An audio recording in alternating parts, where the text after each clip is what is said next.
Yeah, go for it. Hello, good evening. Welcome to episode 15 of Just Another RC podcast. Today we're going to be taking through part 2 with Barry from Barton regarding UK 5th scale on road. So, hi Barry, how was your comfort break? Happily refreshed? Yeah, much better. Thanks, Phil. Need it Cool. today. It's like 35 degrees here at the moment. It is absolutely stifling. Yeah, so I've been out in the garden all afternoon, so I had to come in because I was at the point of I was feeling I might pass out. I'm trying to dig some big heavy sleepers out, so it's all tough and hard going work. Keep coming across flying ants nest though, which isn't good.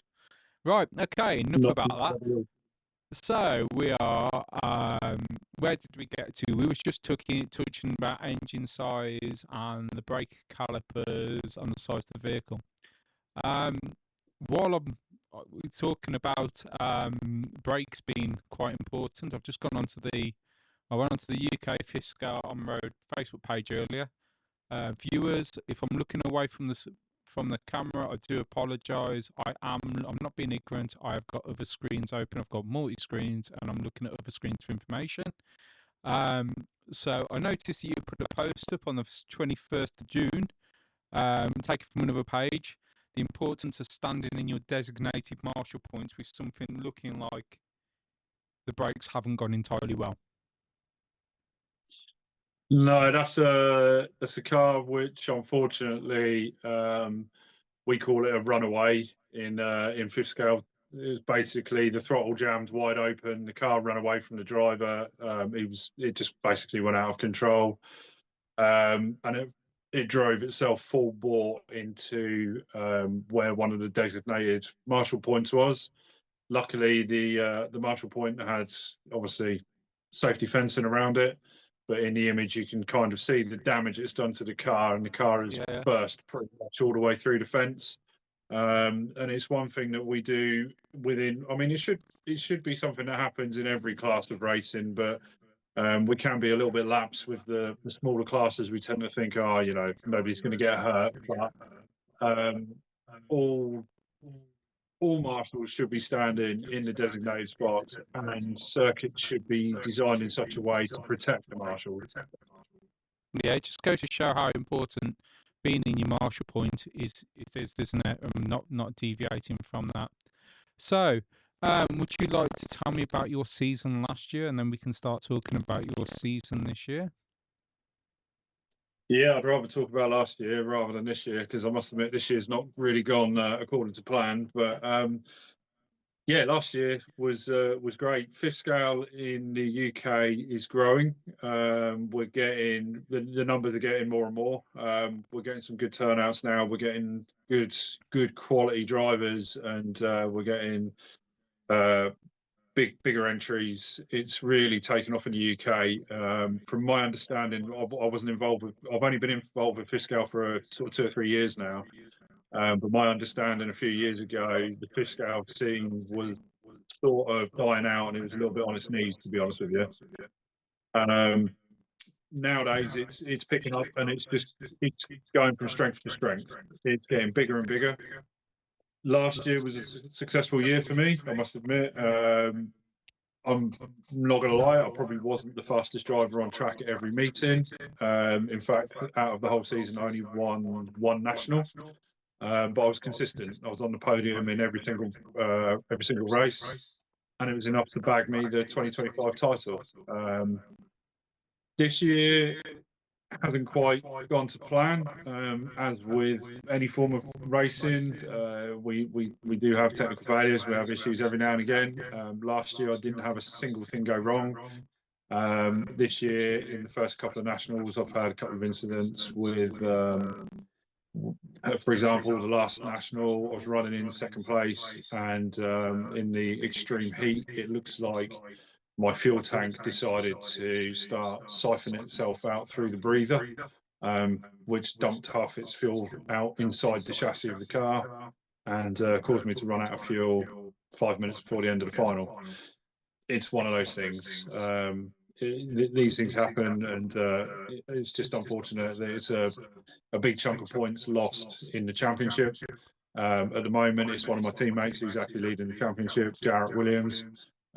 He's a great guy. I really hope he goes on to win it this year. But obviously, I'll be taking the fight to him as best as possible. So Team Mecatech is still winning the championship? At the moment, Team Mecatech 1, 2, 3 in the championship, as we were last year. So yeah, for the actual team, we're absolutely flying at the moment.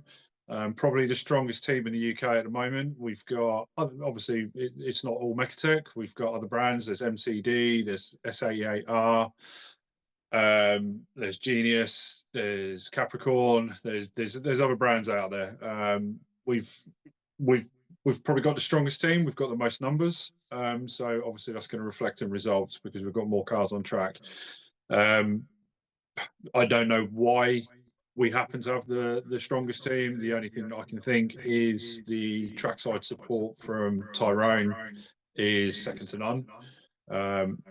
You know, we're lucky. I don't have to carry spares. Tyrone carries just about every spare part for the car. He stocks tyres, he stocks body shells, he's got everything we need to go fifth scale racing. So yeah, I think that attracts a lot of drivers to Mecatech. For me, Mecatech is probably the best quality brand out there. That's just my own personal opinion. Other people have their own opinion on their preferred brand. For me, I've looked at other cars and I just don't think you can beat Mecatech quality. I've been to Mecatech factory and met Massimo and William, who are the two guys who started up Mecatech Racing Components, and they're absolutely fantastic. I go abroad quite a lot now with my racing. I actually prefer racing in Europe to UK, believe it or not. It costs a bit more, but I thoroughly enjoy going into Europe. And William and Massimo have been nothing but good to me. They've been absolutely superb. They've supported me in Italy. They've supported me at every European meeting I've raced in, at the Euros last year, at the EFRA GPs I've done this year. They've provided trackside support, spares, and they've always been, you know, on hand to help out with anything. So really can't thank them guys enough. But yeah, for me, Mecatech is where it's at. Got no intention to change brand at the moment. It's the cars are superb. They're built well. They're strong. People look at fifth scale and say it's a lot of money, and it's an expensive class to do. Yes, they're right to a degree. It's expensive to get into. It's one of those things though. Once you're into fifth scale, the running cost is acceptable. Once you've had the initial outlay. Generally spending money on the cars, it's minimal. It's just like any other class, you tend to spend your money on tyres, and that's about it. Yeah. I noticed over your left shoulder there looks to be something that resembles something with a cork in the top and foil around it that fizzes. Is that a bottle of fizz by any chance there from winning something?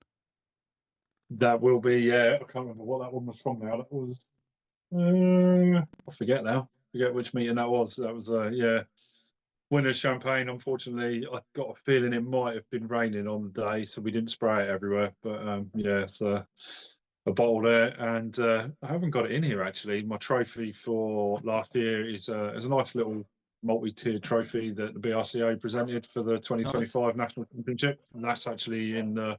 It's the only trophy that the wife lets me keep outside of this room. It's the only trophy that's actually in the main house, and it's in the living room on the sideboard in there. But yeah, she curses me for it because it's just another thing to dust for her. I can understand that.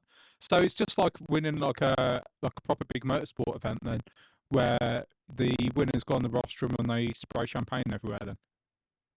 Yeah, we do everything. We do everything as close to full size racing as we can. So yeah, Nice. we the podium presentations. We have the trophy presentation. We have the champagne, everything. Especially in Europe, the bigger meetings. It really is such a great class. I'm going to do a bit of a plug now for the car for the class itself. Go for it. The fifth scale class I've found has been absolutely fantastic. It doesn't matter what brand car you drive. We're a bunch of guys that meet up. We have a really good social sort of environment. We all go out together. We eat together. We go for a meal. We drink. but everyone's willing to help each other out. There's none of this sort of clickiness between teams and sort of you're in a team, so we're not helping you out and etc. I mean, just a prime example, at the last meeting, we had one of our up and coming younger drivers. He's sort of moved on from Mecatech to drive a different brand. He was struggling on the day with various problems with his engines and whatnot, and we all mucked in. We helped out. We got him going. There was no sort of snobbery. There was no sort of we're not helping you out because you drive a different car now. It's we all want to see each other on track. We want to race each other. We don't want to see anyone struggling, and it's such a fantastic class. It's a real good group. We've got a mixture of age groups. You know, we've got some younger drivers all the way through to the older guys, but we all get on ever so well.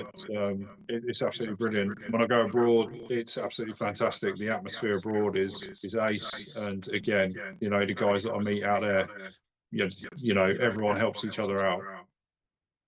I noticed that looking on the Facebook page, there's a couple of rounds where we've got round 1 and 2 are on the same weekend at the same venue. Round 3 and 4 are the same venue, same weekend.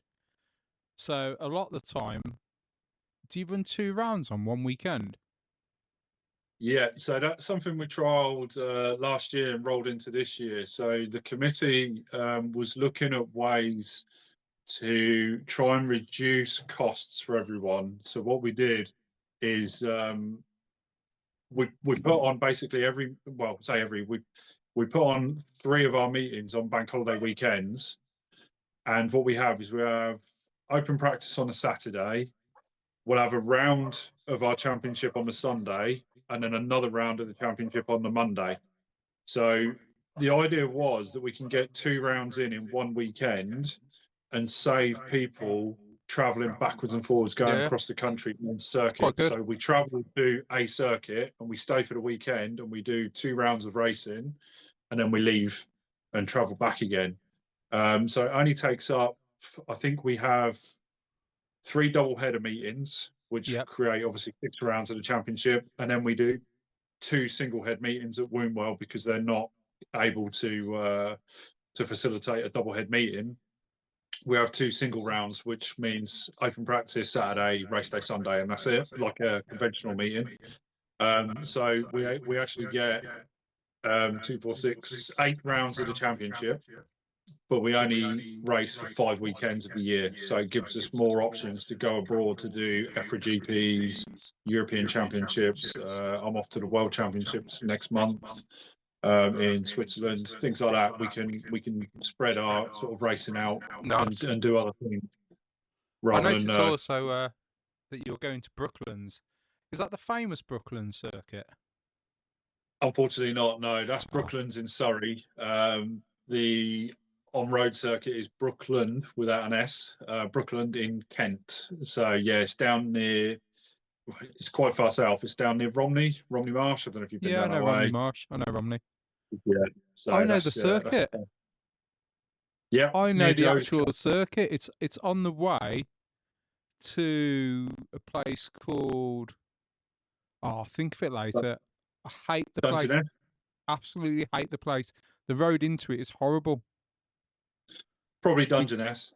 We go through it with work, and there's like a cafe at the back of it, and I've pulled in before, and I've had a break there. I've had a break there with work. Yeah, Joe's Cafe. Yeah, that's it. I'm trying to think of the name of the area. I hate going there because it's the other side of Romney Marsh, because the road in and out is just, and you get into like the village or the little town, where like the estuary and that is, and it's just horrible and tight, and all the roads around there are tight, and it's just horrible to drive around. So okay. There's not a lot down there, but it's it's cracking track. I mean, that track itself was built years ago. But that hosted the I think they hosted the Euros. I don't know if they held a World Championship there once as well. I think it was just a European Championship. It's a decent cup of tea, I will say that. Yeah, Joe's all right as well. Yeah, so obviously because I drive for a job, So we were down that way. It's down by Rye, I think it is, and That's we it. stopped. That's it. Yeah, it's Rye. I hate Rye. I hate Rye. Just hate driving around there. It's horrible. The place is absolutely beautiful to look at, and all the extra, it's stunning. It's just horrible to drive around. Yeah. But we stopped there and we had a cup of tea one day. So yeah, okay. Because I saw the track and it was like, I kept seeing it and we was due a cup of tea. I said, well, the cafe's open, let's put in. So I went and had a look. So okay, that makes sense. I noticed that you're at One Well this weekend. Yep. How's the preparation going? Because obviously I can only see half a car there. Yeah, I've got a lot to do this week. I'm planning on heading over on Friday, but yeah, there's a lot of prep work going on. I got back from France. I was racing in France a couple of weeks ago in a place called Mecatech, and since then work has been busy and Boughton Raceway has been busy. We obviously hosted the Truck National. Had that going on over the weekend a couple of weeks ago, and yeah, it's just been a bit hectic recently. So last minute prep. I'm out tonight, but the rest of this week it'll be flat out preparation, ready for the weekend. Fantastic. What's your show? What's your show based on? What car?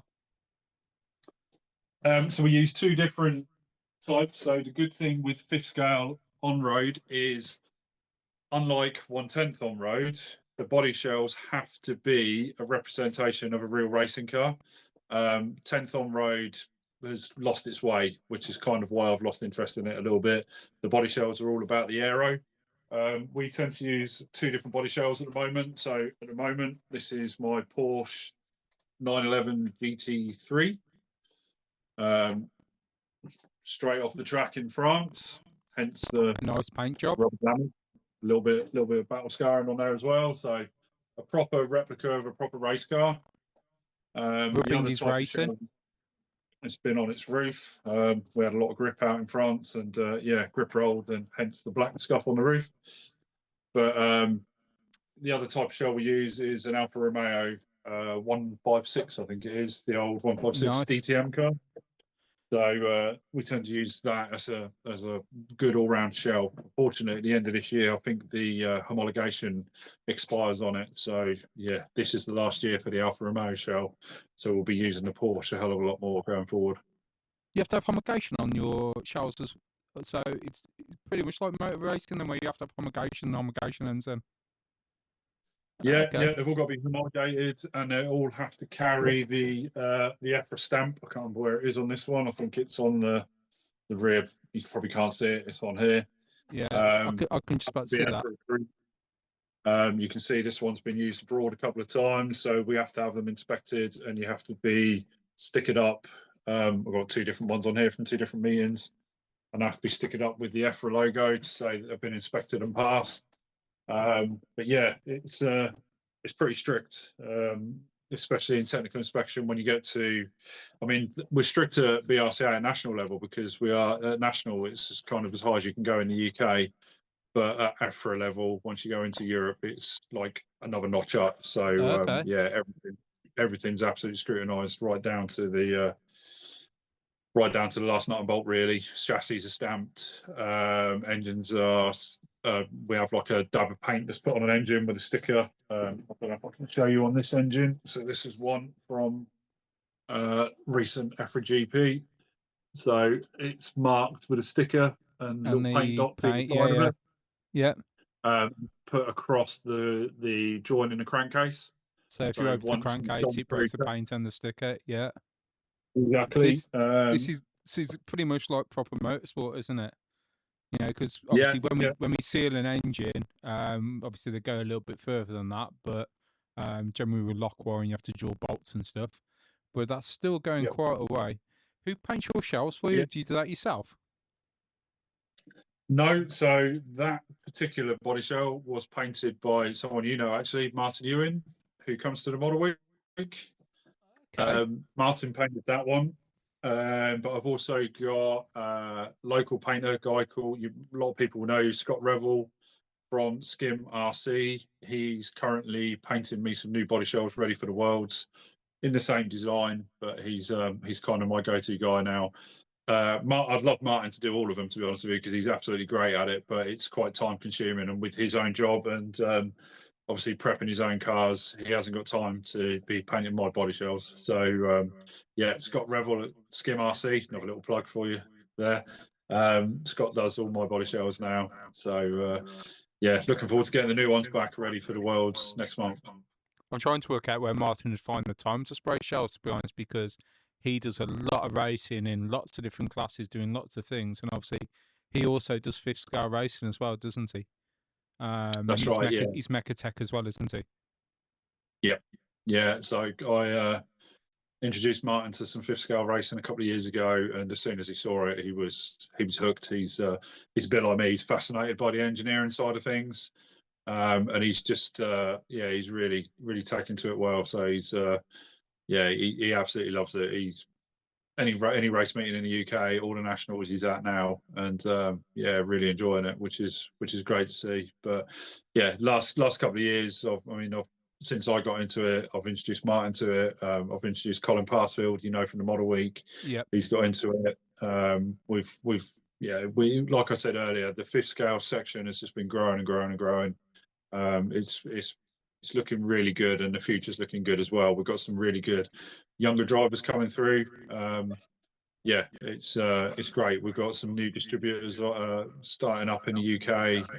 S88R UK, for example, is a new brand and new distributor. It's always great to see more brands getting involved and more people getting involved. I do apologise if people can hear like a whining noise. The neighbours are putting up a paddling pool in their garden, and that's an actual air pump. I've just looked out the window because I can see the noise, and it's like I can hear the noise. I see the noise. I can hear the noise, and I can see them putting paddling pools up. So that'll be why there was the hose pipe connector earlier. It's not coming through my end, so hopefully you won't be able to pick it up. I hope you can't hear my dog. My dog outside going nuts as well. So. I can't hear him. He's a lovely dog. He's just misunderstood, that's all. Yeah, if you want to call it. He's misunderstood. He's fantastic. So brilliant. So we wish you all at One Well. Hopefully, what we'll do is if we do one in a couple of weeks, because I'd like to do a follow-up to this and see how you get on at One Well. If you don't do too well, we'll still do a bit of a follow-up and you can talk us through the event. Hopefully, you'll finish within the top 3 and you'll get another podium finish. Because obviously looking at that champagne, you must be getting used to the champagne by now. So that'd be fantastic. Do the cars have chassis numbers as well? Because you said each one's individually marked for EFRA. They're not.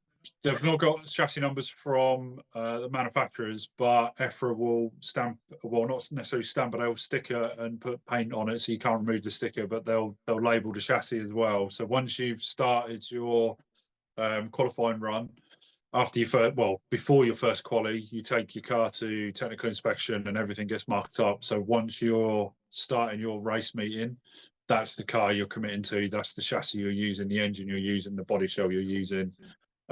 You're committed at that point. So in a meeting, if you I don't know, on round 1 you bend the chassis, you have a big off, bend the chassis, or you detonate an engine. Does that mean for round 2, if you've detonated an engine, that's your day over because you can't put a second engine on? No, what you do is anytime you have to change a component that's been pre-marked, you go back through technical inspection, you explain why, and you have to have proof. So, for example, if you blew an engine up, you go to technical and say, look, this is my engine. It's beyond repair. I can't do anything with it.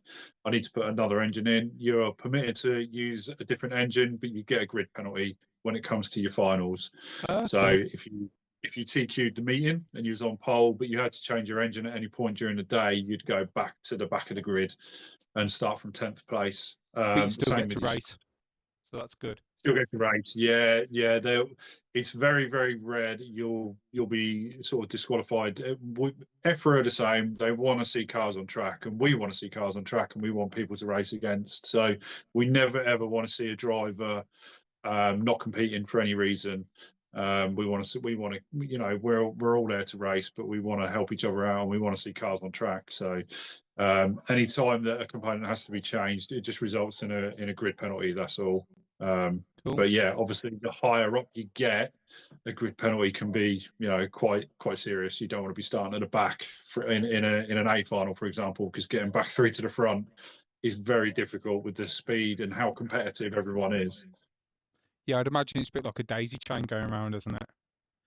Everybody's on Yeah, the same yeah, racing line. Everybody's on the same braking points. Yeah. And you're just looking for the guy in front of you either to be slightly off and make a mistake, or for him to bottle it on a corner until you can go past. Yeah, yeah. You got to pick your passing places sort of well, and you've got to be 100% that you're going to make the move stick. The racing in fifth scale is very, very. It's probably the best driving etiquette that I've ever seen in any scale of racing. To be honest with you, because of how expensive the cars are and how heavy they are. Yeah. Nobody wants to see a car punted off or anything like that. We are very respectful, and the actual racing is generally very good. That's just like touring cars, you know. All touring cars are all respectable to each other, and none of them ever do any rubbing or breaking each other into a corner, do they? I think I Quite must be often. watching a different touring car to you.